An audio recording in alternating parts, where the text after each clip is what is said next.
EA blames lack of live service elements for Dragon Age: The Veilguard's failure because players seek shared world features and deeper engagement. From my experience, actually, people are falling out of favor with MMO type games. They're wanting less shared experiences. Well, I think a lot of it goes back to if you're in an MMO, you have to compete with the other players to get the things that you would normally be able to get at a slower pace. I think it comes down to everybody slinging these slurs at you and threatening you, and everybody being little assholes instead of coming together as a community. Yeah, that makes sense. But the point of this is the people at the top watch this game flop and they're going, it's because it wasn't a shared experience. They're completely missing the fact that it was because of wokeism that made this game flop. Yeah. With many lambasting the developer for a subpar campaign that hinged on the, the woke territory, a recent financial report from EA seems to put the blame on something else entirely.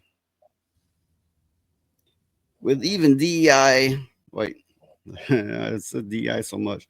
Anyway, even with diehard fans for the series calling out the game. So, longtime followers of Dragon Age, possibly even the ones who had no problem with the wokeism, came upon this game and was like, whoa, what happened? What happened? What, which, other than the DEI stuff, I'll tell you what happened is there's likely no original developers or writers from the old series on this.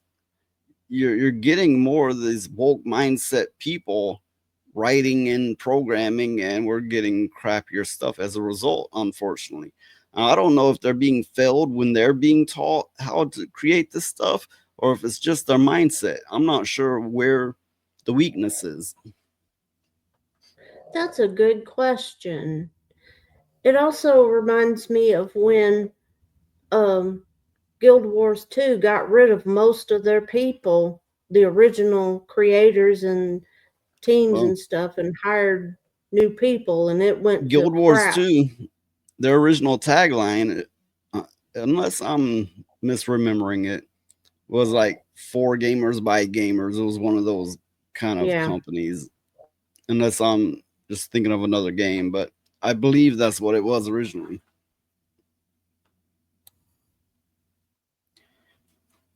All this culminated in mass layoffs from Bioware, and the studio remains a former shell of what it used to be. Yay! Woo! It should be noted here that Dragon Age has traditionally been a single player narrative driven RPG, and a push toward live service esque modes would have further alienated its player base. I agree with that. I fully agree with that. For that matter, once their live services went offline, you could no longer play the game.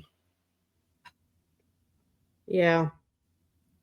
A big problem with the live service or MMO type game is one day it will be only a memory.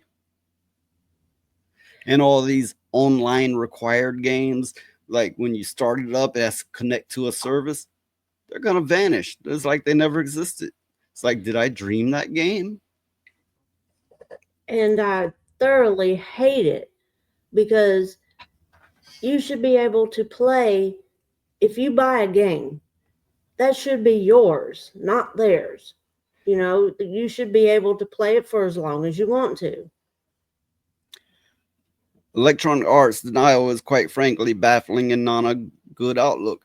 The last thing Veilguard needed was monetization and live service elements. Dragon Age has always been a single player game, and shoving live service elements into every franchise rarely works out.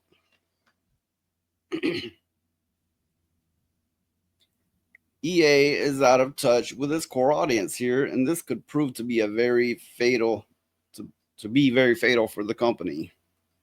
I would say it already has proved to be fatal. I mean, I don't know how much money they have to work on, but this has had to hit them hard with this big loss. Well, actually, their last few big losses.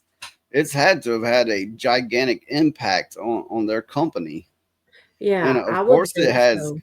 on their brand loyalty, the people who knew the brand and trusted the brand, and you hurt that, you permanently hurt the company.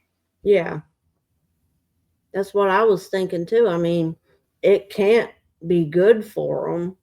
I'm just wondering when they're going to go belly up. If they were going to make a game like this, well, right off, no DEI, forget, just drop that shit, just forget it. But besides that, if they're going to make a game like this, they shouldn't have stuck the Dragon Age name on it and left that hard DEI out, and it would have sold a lot better. Yeah, But instead, they've hurt their franchise, they've hurt their companies, they've hurt their loyal customer base, they've hurt everything and everybody as a result of DEI and DEI minded programmers and writers. yeah. They just shot themselves in the foot, you know. They leaked some gender fluids out.